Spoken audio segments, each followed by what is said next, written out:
এই পৃথিবীতে একটা নয়, অনেক বড় বড় জঙ্গল আছে যেখানে হাজার হাজার উদ্ভিদ ও প্রাণী, ভয়ঙ্কর জীবজন্তু বাস করে।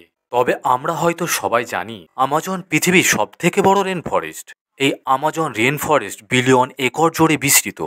এই জঙ্গলটি এতটাই বিশাল, এতটাই ছড়িয়ে আছে যে এই বন একা 9টি দেশের সীমানা ছুঁয়েছে।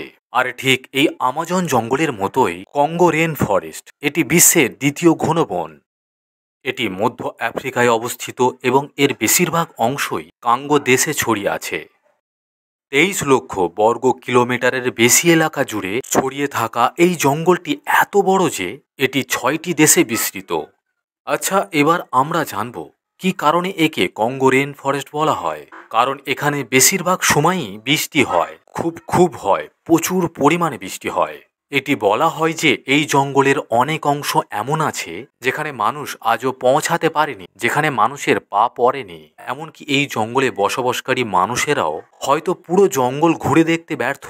এই বন এতটাই ঘন যে কোথাও সূর্যের আলো মাটিতে পৌঁছাতে পারেনি। আপনি এটা জেনে অবাক হতে পারেন যে এই জঙ্গলে একটা দুটো নয়, মোট 5টি ন্যাশনাল পার্ক আছে, জাতিসংঘ কর্তৃক মনোনীত জাতীয় উদ্যান রয়েছে, বিশ্ব ঐতিহ্যর মর্যাদা পেয়েছে। যেমন ভাবে অ্যামাজন জঙ্গলের মাঝ দিয়ে অ্যামাজন নদী প্রবাহিত হয়, ঠিক সেইভাবে কঙ্গো জঙ্গলের মাঝখান দিয়েও কঙ্গো নদী প্রবাহিত হয়, যার দৈর্ঘ্য প্রায় 4700 কিলোমিটার। এটি আফ্রিকার দীর্ঘতম নদী, এটি পৃথিবীর সবচেয়ে গভীরতম নদী। এটি আঙ্গুলা, বুরুন্ডি, কামেরুন, তানজেনিয়া এবং জিম্বাবুয়ের মতো অনেক দেশের মধ্যে দিয়ে প্রবাহিত হয়েছে।